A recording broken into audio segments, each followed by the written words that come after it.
নমস্কার বন্ধুরা, সবাইকে শুভ সকাল। আর আজকে ডাব্লিউবিসিএস সহ অন্যান্য বিভিন্ন পরীক্ষা বা আপকামিং যে পরীক্ষাগুলো আসার কথা সেগুলো নিয়ে একটা বড় আপডেট নিয়ে চলে আসলাম।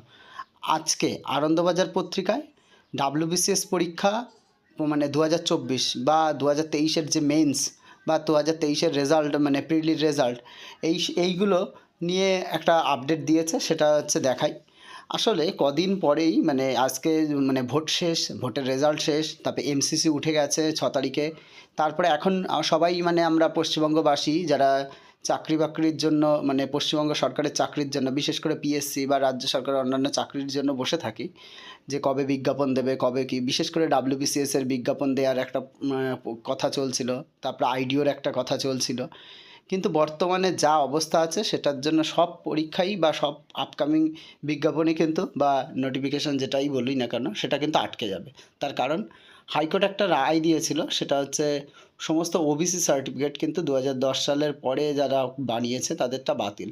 আর সেই সূত্রেই কিন্তু এগুলো মানে সেইগুলোও কিন্তু মানে পরীক্ষাগুলো কিন্তু বা পরীক্ষার বিজ্ঞাপন দেওয়াও কিন্তু সাময়িকভাবে স্থগিতের মতনই আছে। যাই হোক, আর সেটা দেখা যায় কি বলেছে আনন্দবাজার পত্রিকা।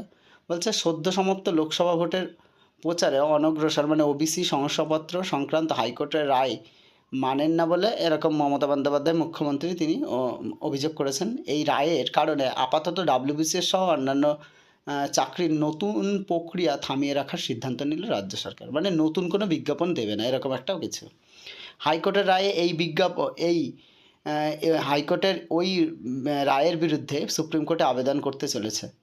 তবে প্রশাসনিক সূত্রে দাবি প্রাথমিকভাবে একটা স্থগিতাদেশও যদি সুপ্রিম কোর্ট থেকে পাওয়া যেত তাহলেও কিন্তু বিজ্ঞাপনগুলো ছেড়ে যেত। এবং হাইকোর্টের রায়ে এই যে এখানে বলেছে হাইকোর্টের রায়ে নতুন চাকরির বিজ্ঞাপন প্রক্রিয়া সবই বন্ধ থাকছে। নবান্ন সূত্রের বক্তব্য, সুপ্রিম কোর্টে এখন তো মানে ছুটি চলছে, হলিডেজ চলছে, গ্রীষ্মকালীন ছুটি। সেই জন্য এই রায়টা নিয়ে আবার পিটিশন দাখিল করে আবার নতুন মামলা করে সেখান থেকে স্থগিতাদেশ নিয়ে আসা বা কিছু, সেটা এখন পসিবল হচ্ছে না। এই কারণেই এখনই কাউকে, তবে আর একটা জিনিস বলছে হাইকোর্টের রায়ে বলেছে যে অনগোয়িং প্রসেস আর যারা এখন নতুন ভাবে হচ্ছে চাকরিতে জয়েন করবে বা নতুন পুরনো পরীক্ষা ছিল সেগুলোর রেজাল্ট দেওয়া, সেগুলোতে সমস্যা কিন্তু হাইকোর্টের থেকে বলে দিয়েছে যেগুলো হবে না। তো বলছে হাইকোর্টের রায়ের কারণে এখনই কাউকে চাকরি হারাতে হচ্ছে না, তাই আদালতের কাজ পুরোপুরি শুরু না হলে আবেদন করা যাবে না। প্রশাসনিক সূত্রের খবর, পাবলিক সার্ভিস কমিশন মানে পিএসসি ওই রায় হওয়ার আগে থেকেই নিয়োগের প্রক্রিয়া চালাচ্ছিল। তাতে কোনো ক্ষেত্রে পরীক্ষা নেওয়া বা হয়েছে বা যোগ্যদের ইন্টারভিউ দেখা হয়েছে। আদালতের রায়ের কারণে ওই প্রক্রিয়া বাধাপ্রাপ্ত না, মানে ইন্টারভিউ নেওয়া, পরীক্ষা নেওয়া এগুলো বাধাপ্রাপ্ত না, কিন্তু নতুন বিজ্ঞাপন দেওয়াতে বাধাপ্রাপ্ত।